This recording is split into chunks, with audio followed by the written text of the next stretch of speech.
নমস্কার সবাইকে, আমি দীপান্বিতা ইংল্যান্ডের পিটারবরো থেকে আরেকটি ব্লগ নিয়ে তোমাদের কাছে চলে এলাম।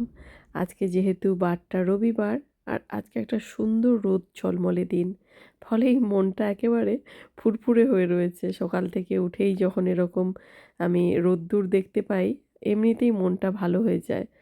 তো যেহেতু ছুটির দিন, সকাল থেকে কাপে গরম জল নিয়ে জলটা একটুখানি বেশি গরম হয়ে গেছে, তো ওই জন্য হালকা হালকা করে চুমুক দিয়ে খেতে খেতে ভাবলাম যে কাল রাত থেকে ভিজিয়ে রেখেছিলাম গোটা মুগ আর তার সঙ্গে চাল, যাতে আজকে ধোসা বানাতে পারি। তো সেই জন্য সেটাকেই আগে প্রিপেয়ার করে নিই, আর ততক্ষণ জলটা ঠান্ডা হতে হতে এক চুমুক করে জলটাও খাওয়া যাবে আর তার সঙ্গে আমার ধোসাটাও প্রিপেয়ার্ড হয়ে যাবে। আর আমরা ওঠার আগেই যেহেতু পুচকেটা ঘুম থেকে উঠে পড়েছে, ফলে আগে থেকে যে বানিয়ে রাখবো সে উপায় আর নেই। তো একসঙ্গেই সবাই নিচে নেমে এসেছি, আমাদের যেহেতু কিচেনটা একদম গ্রাউন্ড ফ্লোরে, তো সেই জন্য নিচতলাটা একটু ঠান্ডা হয় ওপরের তুলনায়। ওপরগুলোয় কার্পেটও পাতা রয়েছে। কি দেখছিস বাবা? শুধু জলই আসছে। শুধু জলই আসছে? হ্যাঁ। ওয়াশিং মেশিনের ভিতরে জামা কাপড় ভরে ওইটা দেখতে ভালো লাগে, তাই না? হ্যাঁ। আগে থেকে মুগ ডাল আর চাল যে ভেজানো ছিল সেগুলো একে একে করে মিক্সিতে দিয়ে দিয়েছি। মুগ ডাল আর চালটা আমি মোটামুটি সমপরিমাণই দিয়েছি, বা মুগ ডালের থেকে চালটা একটু কমই দিয়েছি বলা যায়, কারণ আমি গোটা মুগের পরিমাণটাই বেশি রাখতে চেয়েছিলাম আর কি ধোসাতে, যাতে গোটা মুগটা বেশি পরিমাণে খাওয়া হয়। তো তার সঙ্গে একটুখানি কিউমিন সিডস, আর তার সঙ্গে একটুখানি আন্দাজ মতো নুন, আর একটুখানি আদা কুচি দিয়েছি। আর কিন্তু কিচ্ছু দেওয়া হয়নি এর সঙ্গে। দিয়ে ভালো করে ব্লেন্ড করে নিয়ে ওটাকে এরকম করে তাওয়ায় দিয়ে ভালো করে একদম অল্প তেল দিয়ে কিন্তু আমি ভেজেছি, ওই অয়েল স্প্রেগুলো দিয়ে একটুখানি করে দিয়ে ভেজেছি। আর আগের দিন আমি একটুখানি চিকেন স্ম্যাশ করে রেখেছিলাম, যে চাইলে কিন্তু ভেতরে চিকেন দিয়েও খাওয়া যেতে পারে, বা এমনিও চিকেনগুলো চাইলে সাইডে দিয়েও খাওয়া যেতে পারে। তো এই যে দেখো, ব্যাটারটা কিন্তু খুব একটা মোটাও হয়নি আর খুব একটা পাতলাও হয়নি।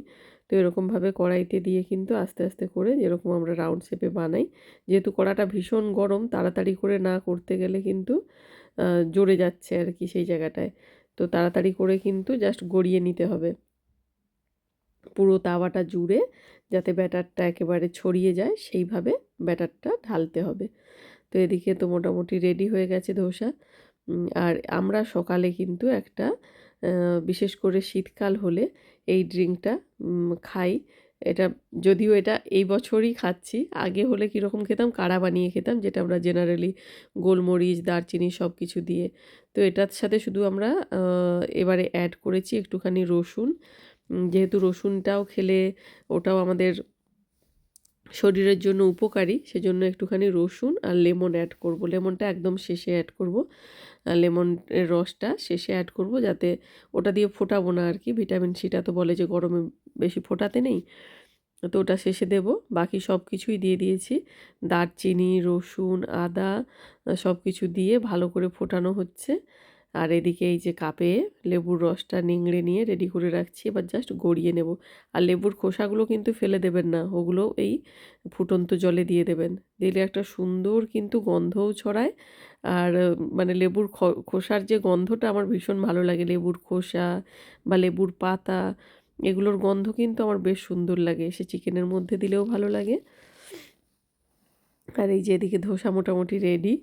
হ্যাঁ, মানে এটা প্রথমবার আমি বানিয়েছি এই গোটা মুগ ডালের ধোসাটা, সঙ্গে একটা চাটনি হলে ভালো হতো, কিন্তু কালকে আমার একদমই ওটা খেয়াল ছিল না, ফলে ভেজানো মানে চাটনির কোনো প্রিপারেশানটা করে রাখা হয়নি। তো আজকে এমনিই ধোসা, তার সঙ্গে একটুখানি চিকেন ছিল, ওটা এরকম করে খাওয়া দাওয়া হয়ে যাচ্ছে। আর যেহেতু আজকে ছুটির দিন, জামা কাপড়গুলো ধুতেই হবে, তো জামা কাপড়গুলো সব এই যে ঘরের মধ্যেই স্ট্যান্ড দিয়ে মেলে দিচ্ছি। বাইরে এত হাওয়া দিচ্ছে না, স্ট্যান্ডগুলো দাঁড়াবেই না, সব পড়ে যাবে। আর এদিকে ততক্ষণে এটাও রেডি হয়ে গেছে। একদম গরম গরম দারুণ খেতে লাগে কিন্তু, মানে সেন্টটা, অনেকে হয়তো রসুন অ্যাড করলে খেতে পারেন না, তবে রসুনটা কম পরিমাণে দিয়ে খেয়ে দেখতে পারেন, মানে খেতেও কিন্তু খুব একটা খারাপ লাগে না। আর শীতকালে এটা মোটামুটি খুব ভালো। আমি লাস্ট এই ধরুন এই 3-4 দিন খেয়েছি, আমি কিন্তু উপকার পাচ্ছি, মানে বেশ একটু আরামও লাগে, আর নাক ফাঁকগুলো ধরা থাকলে একটু ছেড়েও যাচ্ছে দেখছি। তো আপনারাও এটা খেয়ে দেখতে পারেন শীতকালের জন্য। এবার খাওয়া দাওয়া তো হয়ে গেল, তারপরেই রয়েছে বাসন মাজার কাজ। আমরা আজকে একটুখানি বাইরে বেরোবো ভাবছি, কুইন্স গেটের দিকে, যেহেতু রোদটা রয়েছে। তো তার আগে বাসন টাসনগুলো ধুয়ে মুছে দিয়ে বেরোবো, যদি তাড়াতাড়ি চলে আসি তাহলে এসে তারপরে বাড়িতে লাঞ্চ হবে। বাড়িতে ওই কালকে রাতের রান্নাই ছিল, সেটাই আজকে খাওয়া দাওয়া হবে, ফলে আর রান্নার কোনো ঝামেলা নেই। ওই ব্রেকফাস্টটাই একটু হেভি করে করা হয়েছে, আর তার সঙ্গে কিছু চিকেন নাগেটস এগুলো ছিল, ওগুলো আজকে ব্রেকফাস্টে আমরা খেয়ে নিয়েছিলাম, যে যদি লাঞ্চ করতে দেরিও হয় কোনো অসুবিধে হবে না।